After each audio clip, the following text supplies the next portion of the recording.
Good afternoon. This is Dr. Jason Plumer coming at you from First Baptist Church in Litchfield, Illinois. If you were watching this, it's likely you've heard that we are starting a school called Litchfield Christian School in August of 2024. And this podcast is kind of think of it as an ongoing informational meeting that started back in December, where some folks showed up to ask a bunch of questions, and it was a really good time, and we had a great opportunity to talk about a lot of things, but we couldn't quite get everything answered as we wanted. So I left that meeting thinking, hey, do a podcast to kind of help us start a dialogue, if you will. Start a dialogue and to see if we can get going. So this is the round table, and what I want to do is invite you to take a seat with me at the round table so we can begin to talk all things Litchfield Christian School and the church community home as it pertains to education.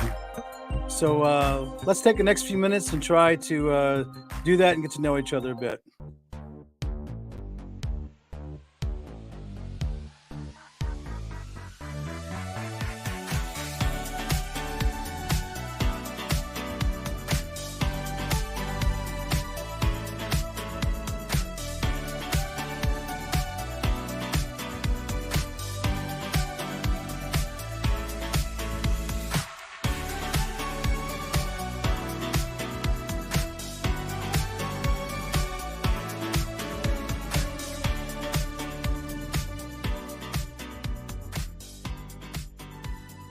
All right.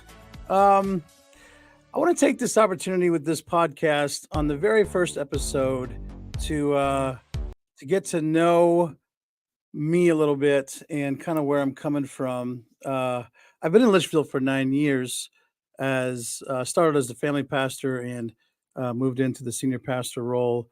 But oddly enough, many of you may not be familiar with who I am and kind of where I've come from. And in introducing myself, I just kind of want to take you on my own educational journey to help us hopefully relate to each other a little bit more and to kind of understand where I'm coming from. And I think where a lot of us are coming from. If you have children in school, if you maybe have already had your children graduate school, nevertheless, all of us have kind of gone through this journey together. And I just kind of want to talk about mine for a moment. I think it's going to relate a lot to the identity of the school and what we aim to do here, to talk about a lot about what we're for and what we're trying to accomplish versus not so much what we're against. So, as I've already said, I'm the senior pastor here at First Baptist Church, and I've held that title here for approximately 7 years or so. I started off as the family pastor and kind of moved into the senior pastor. I'm not originally from Illinois. Actually, I call Wisconsin home. That's where a lot of my family resides, up in west central Wisconsin, a little community called Durand. But even that was not my home, because I grew up as a Navy brat. So I've kind of moved all around the United States, even across the seas, into a little island called Guam. And I've had a lot of really cool experiences, but it had an interesting impact on my just to kind of back up a little bit and give you a little context. I was born in Colorado Springs, but I only stayed there a few days. We quickly were shuffled off. My dad, my biological dad was in the Army. My mom wound up divorcing my dad. My dad struggled with alcoholism, and it wasn't a very good environment for the family, not very healthy at all. And so we kind of had a family dynamic happening. I was very fortunate, though. My mom met Michael, who I call Dad. So if I refer to my dad, I refer to Mike as my dad. Michael raised me from the time I was little. And so I don't refer to him as Michael because he's my dad. And he was in the Navy, and my mom was in the Navy. And they met in New Orleans. And from there, we just kind of moved everywhere. So, we moved, if I can recall, I believe, I went to, 11 different schools, in approximately 13 years of education. So my K through 12 was pretty much, attending a different school just about every year. Okay. So this is how the Navy works. Now in Navy life, my dad was a machinist mate. He worked on submarines, and so that required him to be around ships. And we moved approximately every year to 18 months. And a lot of times it's around the coast. I believe, if I can remember correctly, I started off in Louisiana in kindergarten. I think it was somewhere around 1983. And then I went over to Mississippi for first grade.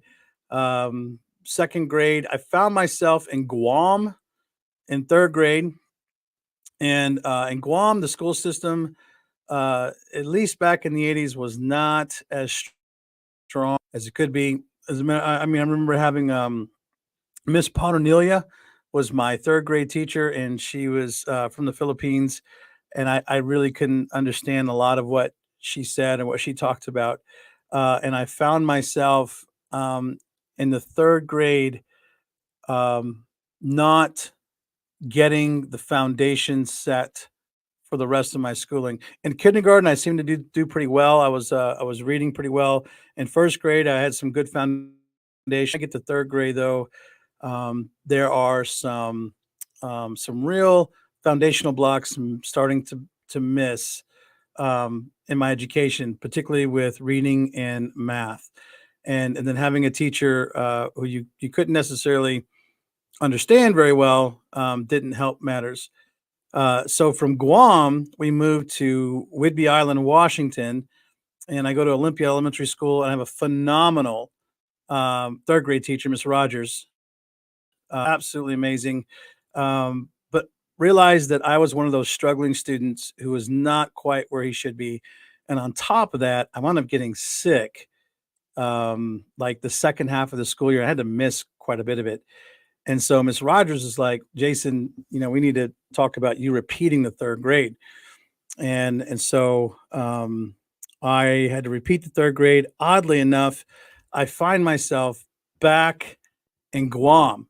So this is just how military life works, right? And so I'm back in Guam, and instead of having Miss Ponernelia, I have this lady, Miss Friedman.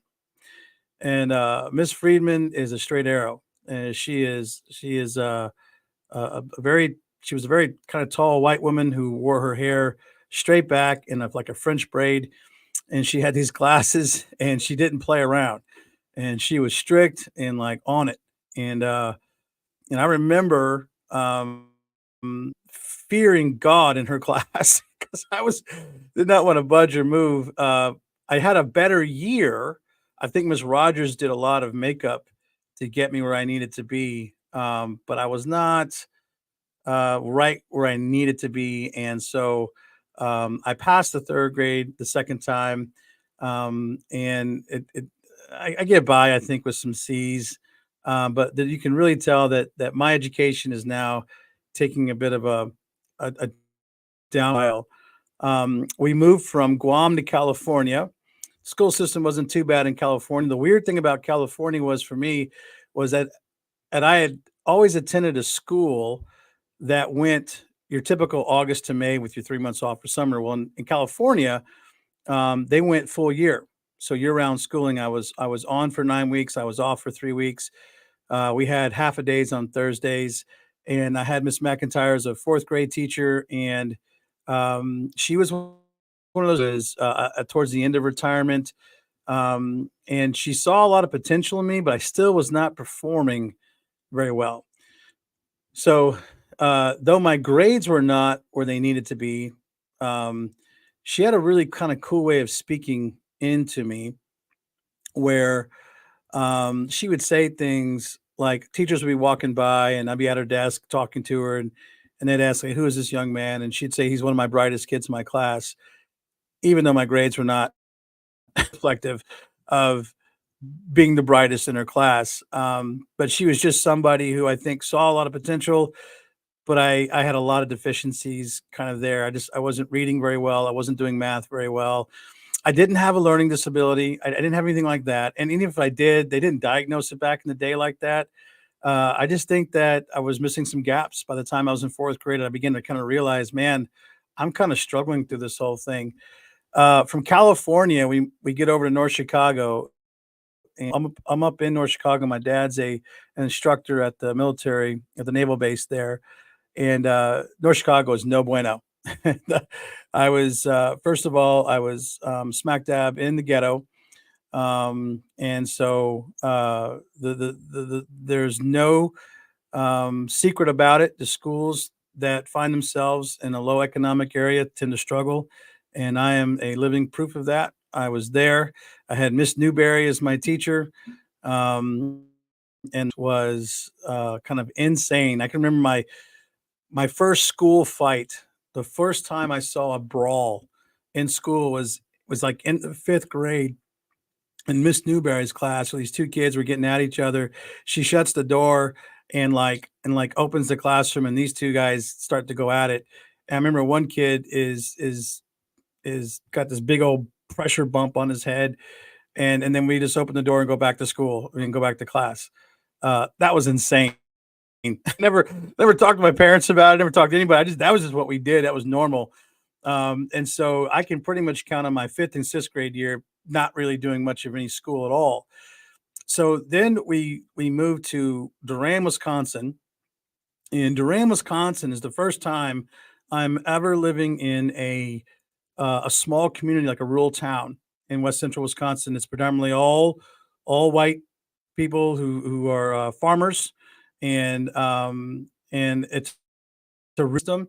And uh, these kids have gone to school together since they were in kindergarten, so they knew each other really, really well.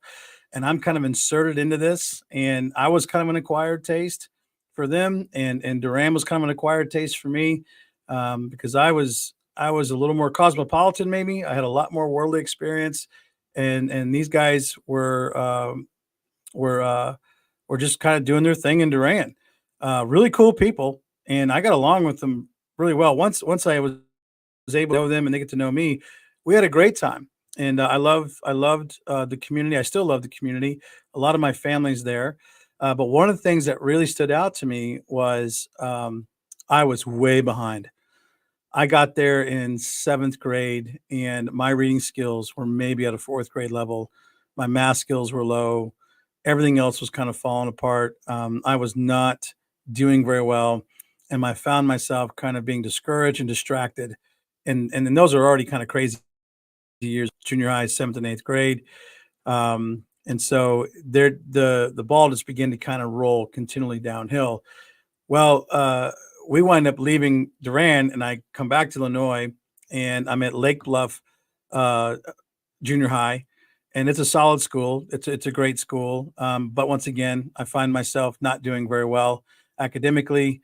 The teachers like me; they like my personality. I'm a nice kid, so to speak, but I'm just not academically very strong. And again, I find myself distracted and getting into more trouble. Instead of going to Lake Forest High School from Lake Bluff, I actually find myself going to North Chicago High School. Again, back in the ghetto, back doing back doing crazy, and back inside of this environment where it was a bit volatile. Um, it wasn't like the worst of schools by any means. There are worse schools than this, but it was definitely very different than what I was used to. And this was the first time that I was predominantly the minority there, and which wasn't too bad for me because growing up in the military, you're around all kinds of different people. So I didn't grow up in a predominantly like white community, so that wasn't quite my identity. I just kind of grew up around all kinds of different folks. But this was definitely a very different experience for me, and I had to learn to navigate those things differently. And to be honest with you, education was probably like fourth or fifth on my list. The first priority was just to kind of get in there, keep my head down, and get out of there, and to not be seen and not to not cause any trouble. So my freshman year was almost no growth in education. I did play football. That helped a lot. I was gravitated towards sports. I had some really great coaches.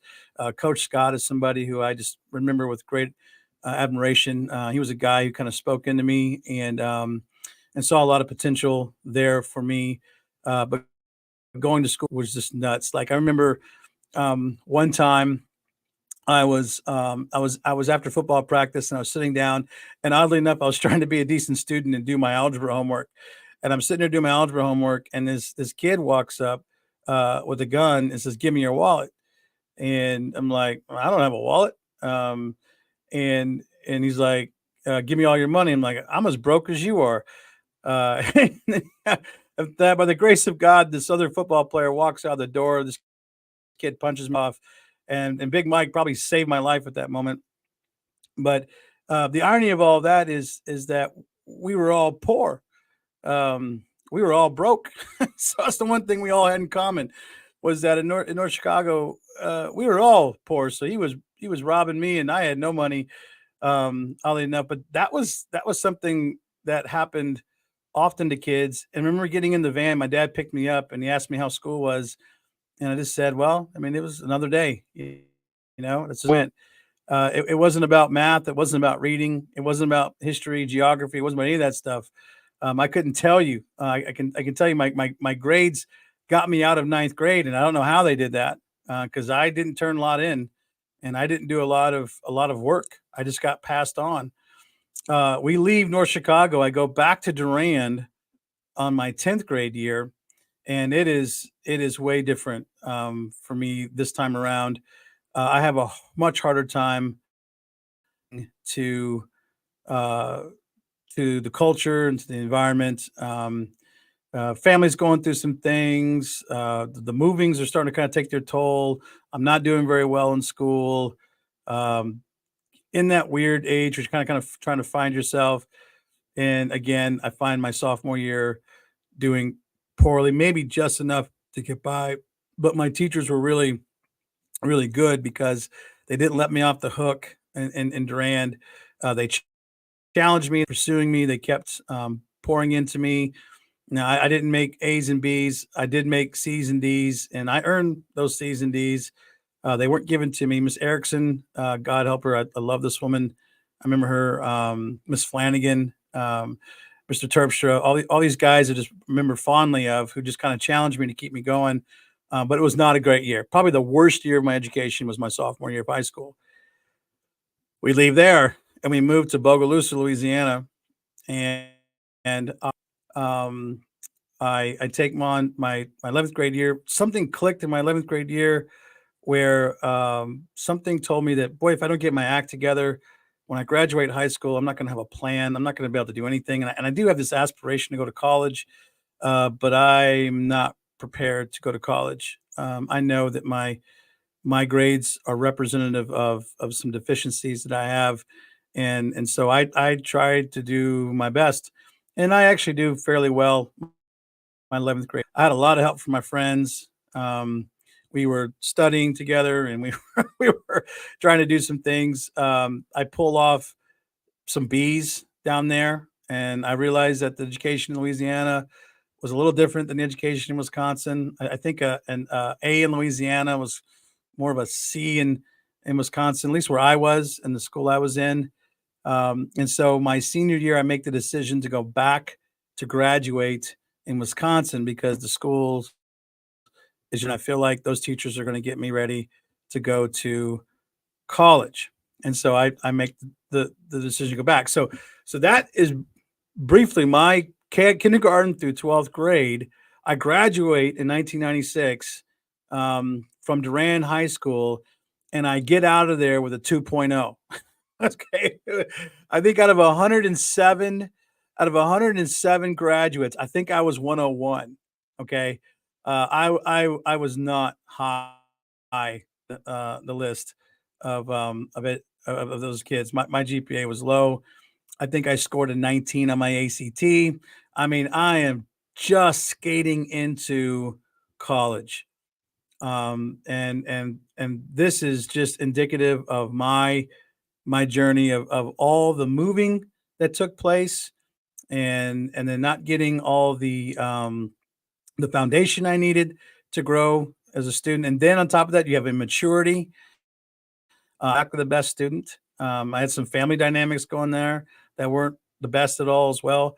And so there was a lot of these supports that were not quite there. And then on top of that, my own decision making led me to a 2.0. I get out of high school and I find myself in Mount Scenario College, Ladysmith, Wisconsin, and uh, barely getting in there and barely getting in there. And so um, I get to college and things begin to change. I have a wonderful, wonderful first semester of college. I think I pull like a 3.9 because I just put my head down and I begin to study and I begin to I kind of fall in love with the process of studying. And I remember taking my grades home to my mom, and my mom just fell out because she was like, "Oh my goodness, you have a 3.9 in college. Where was this in high school? Where was this in grade school?" And I just underachieved, underperformed. I didn't, you know, do my best. And here I find myself in college, and these grades weren't given to me either. I mean, these were fought for grades, and I realized for the first time I actually maybe have the potential to do something really cool in college, to actually make something of myself.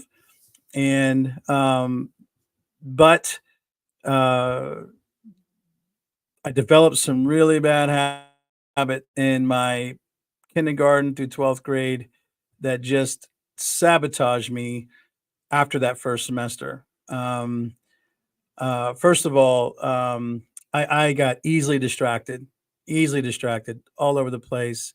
Second of all, I was immature as all get out.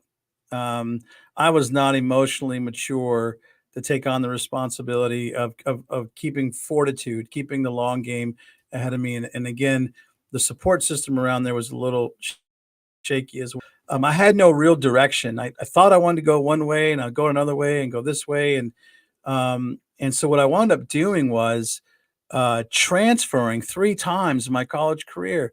And every single time I transferred, I lost credits and I lost time and I lost money. And so I had these really bad things that were just kind of sabotaging my progress in education. And so I 3.9, and that 3.9 has got to carry me now for a couple of years in college because my grades after that began to plummet. And it's not because I can't necessarily do it. I've developed some really bad habits that's carried over, like staying in one place for starters, and switching schools and doing all that just set a pattern in my life where I just kept doing it in college.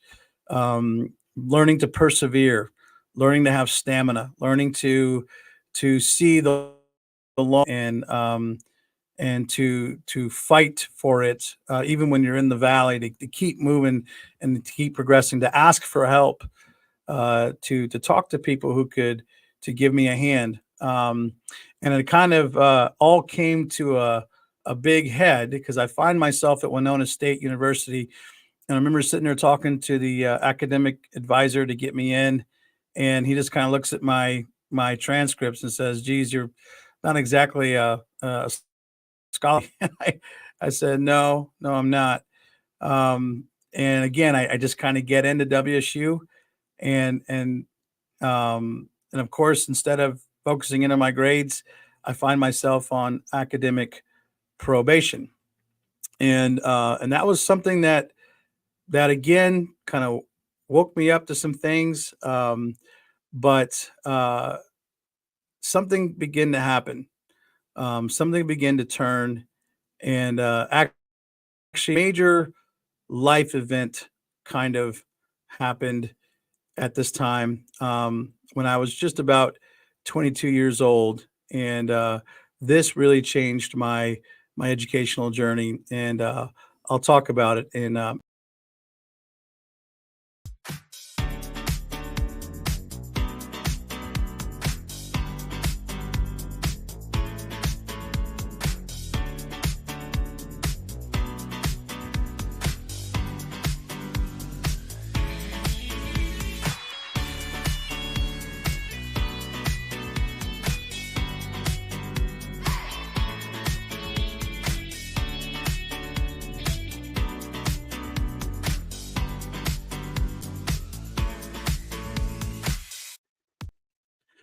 So here we are.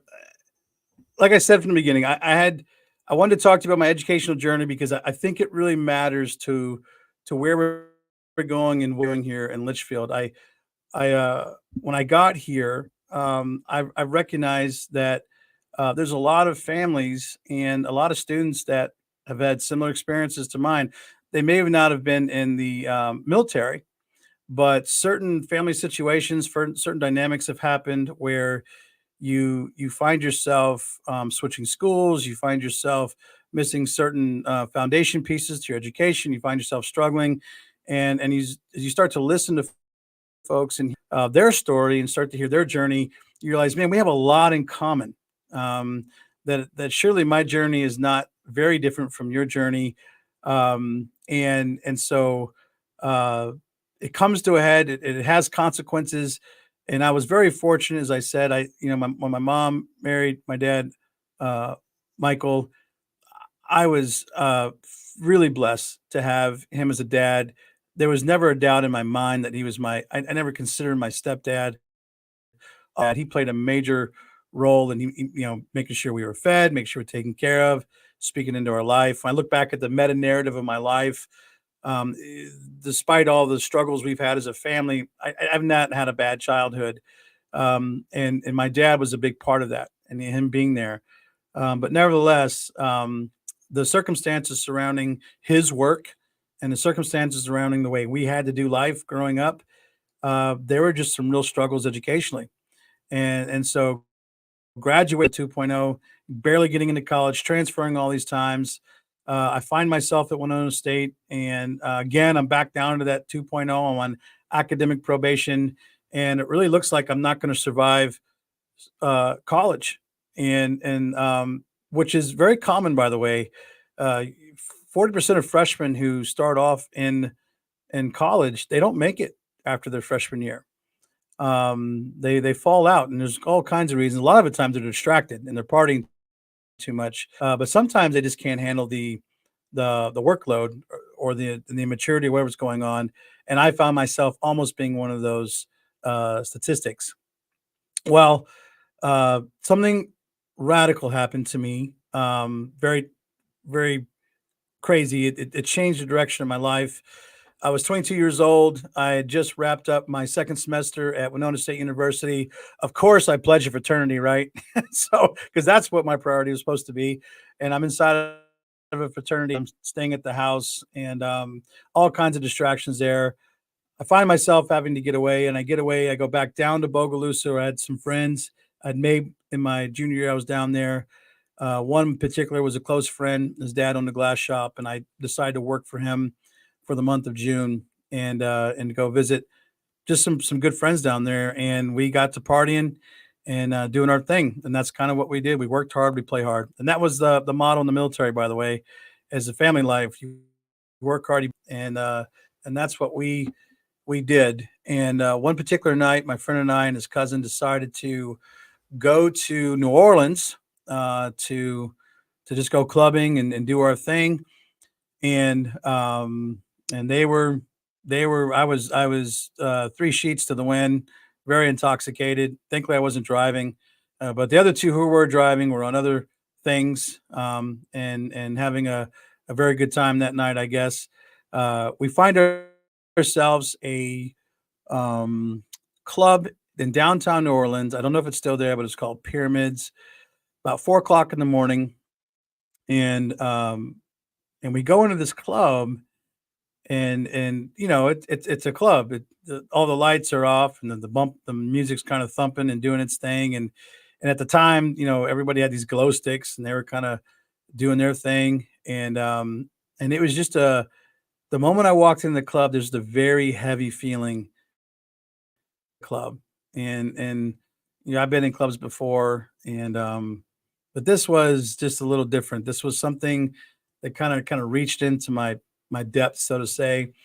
And so I'm sitting there, and I get separated from my friend. He's off doing something else, and I find myself kind of looking at the dance floor and then looking around, and for the first time, I think I actually felt darkness, like I felt it.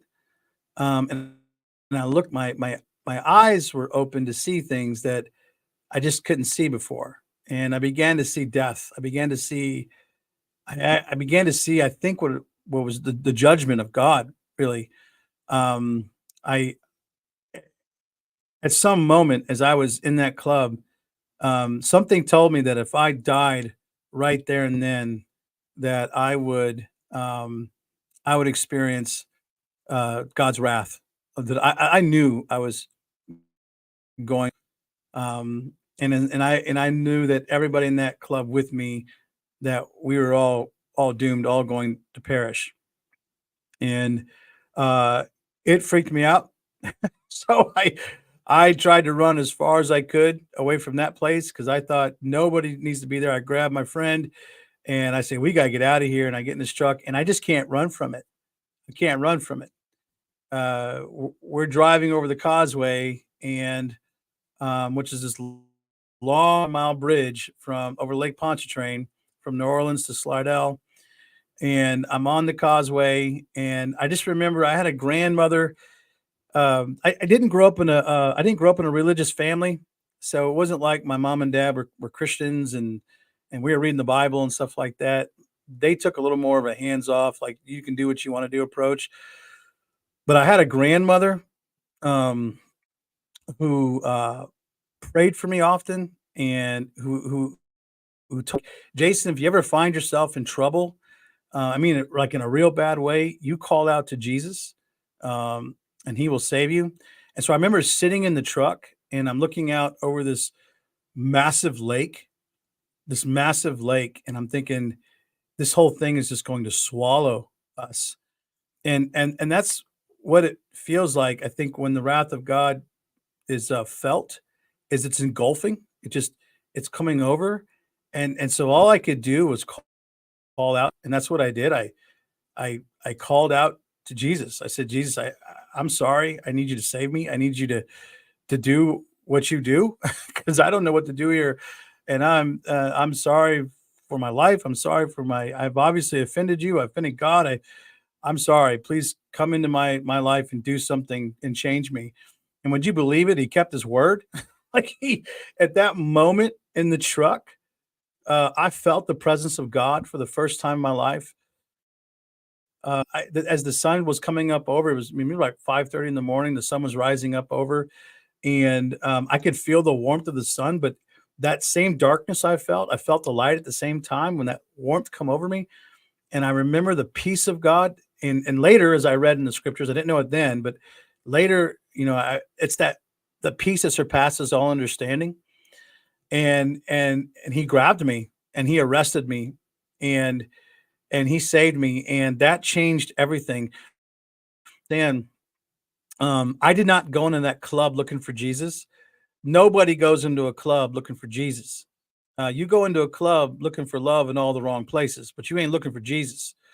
And so I went in there looking for love that I wanted and looking for the world that I wanted, and he arrested me. Like Jesus grabbed me. It was one of those kind of Paul moments where he showed me my sin, but then he gave me his grace. And getting up, I mean, we got home at like 6 o'clock in the morning. I didn't even go to bed. I get up, I go to church. I have no idea what the preacher said. What I do know is I had lunch with him at his house afterwards, and I began telling him my story. And then he just told me, Jason, that you got saved. That's what he told me. I said, I don't know what happened. And he said, you got saved. And I'm going to tell you right now, that was a pivotal moment in my life, because everything I was lacking, the the frustration, the direction, the vision, the some of the deficits, he immediately dealt with some of those right away.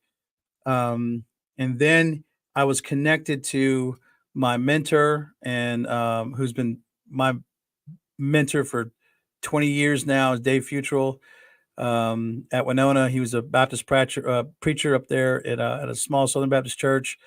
And he met me in the Denny's and he gave me a big hug and he kind of welcomed me in the family. And then from that point on, he began to show me how to live and to walk as Christ did. And he gave me a Bible and he says, "You have to read this thing and you have to learn this thing."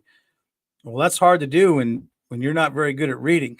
so so um, that moment changed my educational journey because I began to be a student of the Bible, and being a student of the Bible helped me be a better student in college. And the grace I've in the scriptures and the wisdom I found in the scriptures, um, and the power of the Holy Spirit inside of me began to help me to see the world differently. It began to help me to understand there's a right way to live and a wrong way to live. It began to help me understand there's wisdom in this world and there's foolishness in this world, and that began to help me get myself on track. Um, I I I have kind of a rough year of adjustment to getting back into things, and I had to experience a little bit of God's discipline. But once that was through, I joined AmeriCorps for 2 years, and that allowed me to develop a mentoring program for at-risk students in the public school for sixth graders. In my first year, we had 20 matches. In my second year, we had 50 matches. And I began to see the benefit of this mentoring relationship that I thought was just phenomenal. As these kids, their grades began to improve, their truancy began to, their overall attitude in school began to improve. And so I began to kind of have a fire for education and kids and relationship. I worked one more year as a director of a mentoring program in Lacrosse, Illinois. Lacrosse, Illinois. It was government funded, and if you live by a grant, you die by a grant. And we only got 1 year of it, but in that whole year, I got to do the same thing. I got to kind of understand and see how these mentoring relationships work. In the providence of God, He moved me to Texas to be a bivocational pastor.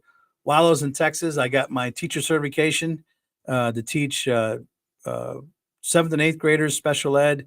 Most of my kids were learning disability and behavioral issues.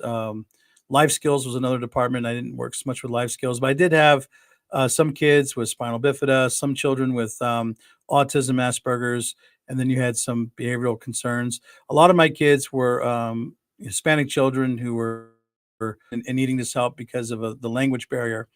But I got to teach at a junior high and public school for several years. I got to coach football, a big passion of mine, and basketball and track. And I began to see how the public school dynamic works.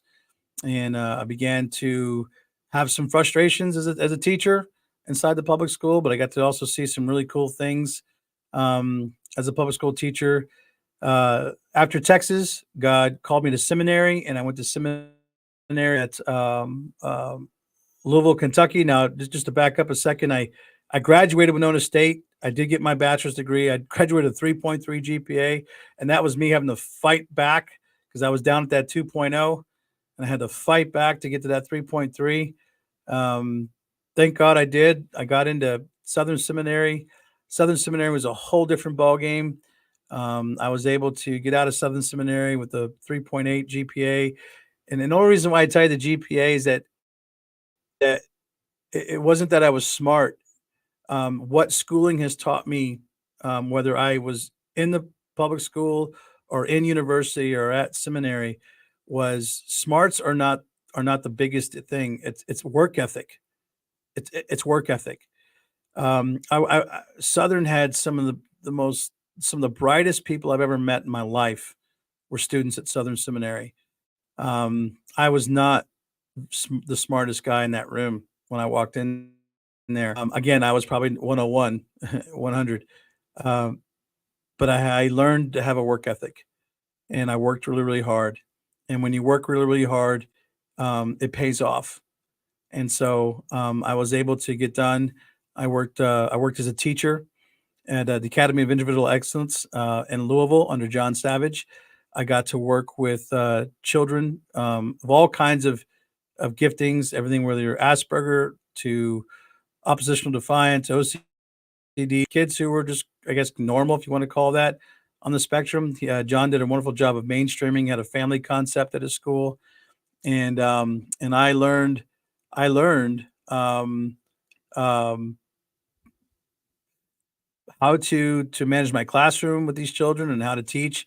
And John taught me a lot. You're going to learn a lot about John. I think he's going to be somebody who we tap into quite a bit in this podcast because he has got a wealth of wisdom of how to work with children a lot in school.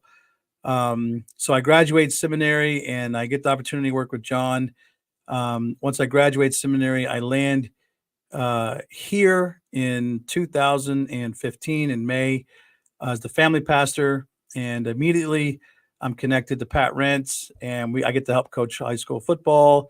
That was a blast, and I got to grow in a little bit an excited community here.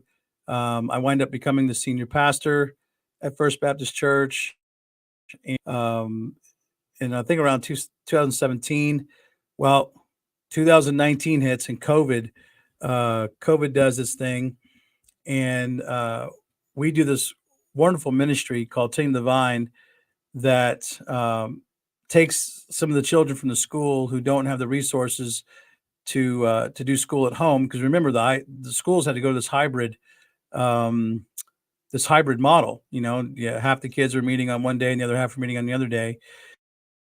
8th through 6th grade, I believe it was 6th grade, that first year, we opened up the church. We have internet, we have volunteers, and from 8 o'clock in the morning to about 2:30, while they're doing the hybrid model, there'd be about 40 kids or so meeting at the church, and we got a chance to help them with their homework and make sure they got their assignments done and turned in, and get them fed and get them back home. After the hybrid model stopped, we turned it into an after-school program.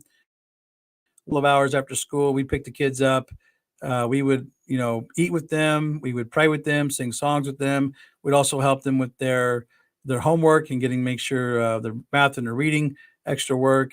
And then now things have settled down with that. We are now hit this point where we're looking at starting a school. In the middle of all that, during COVID and Ting Divine, I began my doctorate work, and I do my doctorate in Baptist Theological Seminary, and I graduated December 8th with a doctorate of educational ministry. It's a professional doctorate, and so my project was equipping volunteers at Ting Divine to teach underserved children, and so that's why it's Dr. Plumer now, because I was able to do the Ting Divine program and the doctorate at the same time, and it just taught me a ton. We see practically how things work on the ground and theoretically how things work in the classroom, and combine the two and create a great project.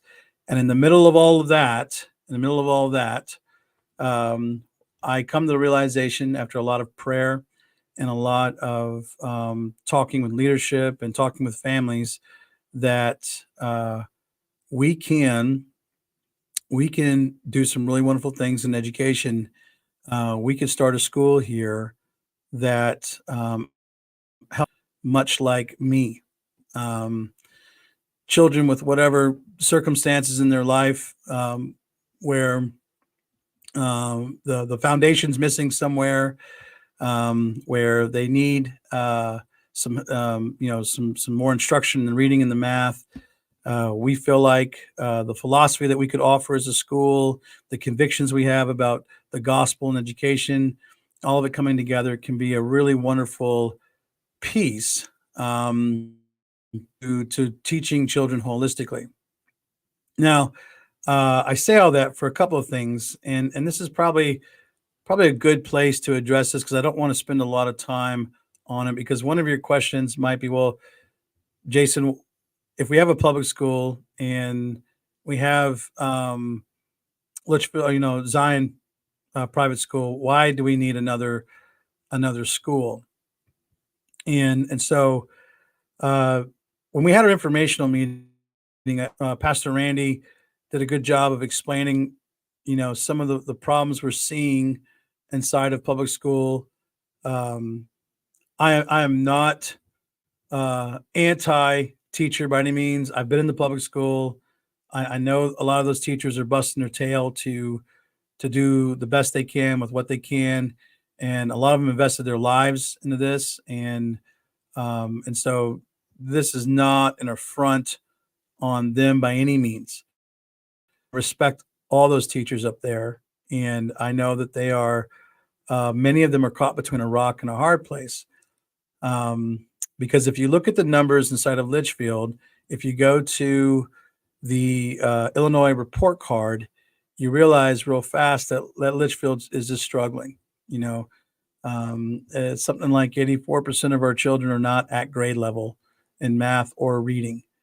And 63% of our seniors who graduate to take remedial math and reading and science classes when they go to college.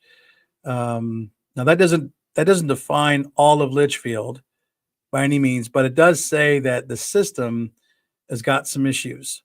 And that's my biggest concern is the public school system does have some issues. And not all those issues have made their way to Litchfield. So when I speak about it, and I'm going to have to talk about it at some point, I'm not trying to throw the baby out with the bath. All of Litchfield is just wrong. That's not true. But there is a system in place that philosophically has got trouble, methodologically it's got trouble, and culturally it's got trouble. Philosophically, the public school system, this is across the nation and inside of Illinois, is rooted in postmodernism, which denies absolute truth, takes God out of the picture completely, and really makes everything subjective, so to speak. That philosophy becomes the progressive theory that's in most of the classrooms now. And progressive theory, what it does as a theory of education is it takes out the traditions of things that have worked. It makes it a child-centered classroom. So the curriculum is child-centered. The instruction is child-centered. The teachers become more like facilitators, not exactly the authoritative guides inside the classroom. And then you come up with a curriculum like Common Core, which is over the years have had serious methodological problems inside of it. And the methodology of instruction inside the classroom as catered to more of the interest of the child versus what's good for the child. This has led to a cultural problem inside the school system where teachers are lacking support, they're lacking the authority, they're lacking the ability to really address educational needs. The curriculum is not meshing well with how the students are. And then on top of that, the students are given so much, I want to say, power or authority inside it that that you now have kind of the children kind of running things in a kind of quasi kind of way. And that's why you have the bullying issues. That's why you have the issues inside the bathrooms, the YouTube issues, the videos, all that stuff. And which is another reason why you have about 32% of the teachers have left Illinois. So they're just not feeling supported. The environment's not working. And there's all kinds of things that are happening there. So that is a problem. That's a problem that we need to address. On our side of things, we say that we believe in absolute truth. We believe that there is a God, that He has created the world. He governs and sustains the world. We believe in the authoritative and sufficient Word of God.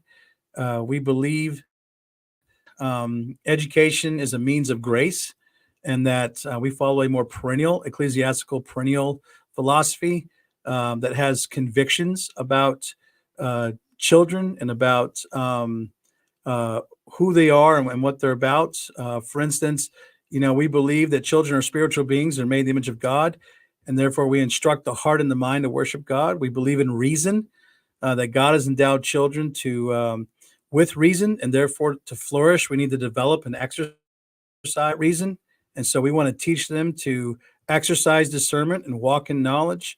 We believe that God has sovereignly set consistent patterns of creational order in place.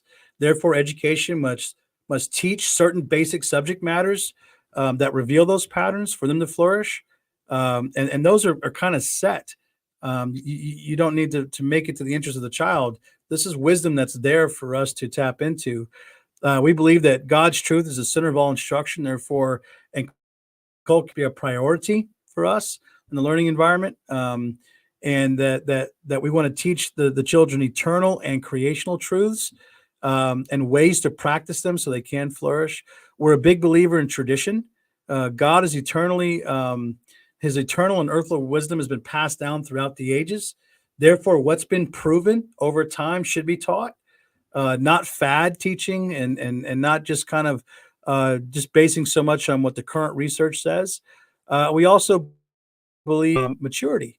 We want the children to grow. We don't want them to be 26 years old and living in your basement playing video games, doing absolutely nothing. We believe that education is a means of grace to mature and grow your children.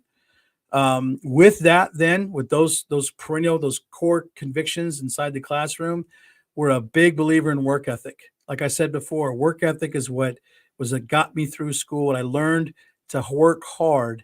It made the biggest impact on my educational journey, aside from understanding who Jesus is. So we believe in the importance of work ethic. It's a reflection of God's creation. Work is considered good, and we should pursue it diligently. We believe in responsibility. It's a big value of ours, both personal and collective responsibility. Personal responsibility involves taking ownership for one's duties and carrying them out with integrity. Collective responsibility involves protecting and caring for those in your church, community, and home. We want our students to embrace the biblical responsibility that promotes integrity and unity. We're a firm believer in accountability, something I think is lacking in many school systems, not just public, but also private. Accountability is a fundamental value that ensures transparency and responsibility and trust. I feel like one of the things that's really why education's on the ballot politically this year and next year is because there has been a break in the trust between the school system and the homes. Context accountability means taking ownership for your actions and realizing nothing is hidden from God. We're all accountable to Him, and we need to be accountable to each other. And we just don't see that happening inside the large institutional educational institutions. We're a believer. We value courage. Courage is a virtue that gives strength to the heart to carry one's responsibility out. And so we want to foster courage. We're also a believer in compassion. God shows compassion to all, and He wants us passion to everyone. And we're a believer in excellence. Our goal is to honor God in everything we do, big or small. Achieving greatness requires going through pains of growth. And through this growth, we learn the valuable lessons from our mistakes, and we strive for higher standards. And so we're not looking for perfection, but we want to do everything to the glory of God for His excellence. And sometimes it's going to look like a C, and sometimes it's going to look like an A. But the point is to do this for the glory of God and excellence. And that's kind of the difference between, say us and say another institution, whether it's a public or private.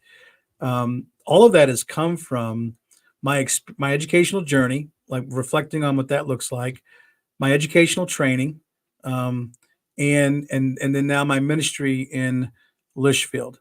And so that is something that is it is going to be. And so maybe you're thinking to yourself, well, okay, so what? So what does it matter?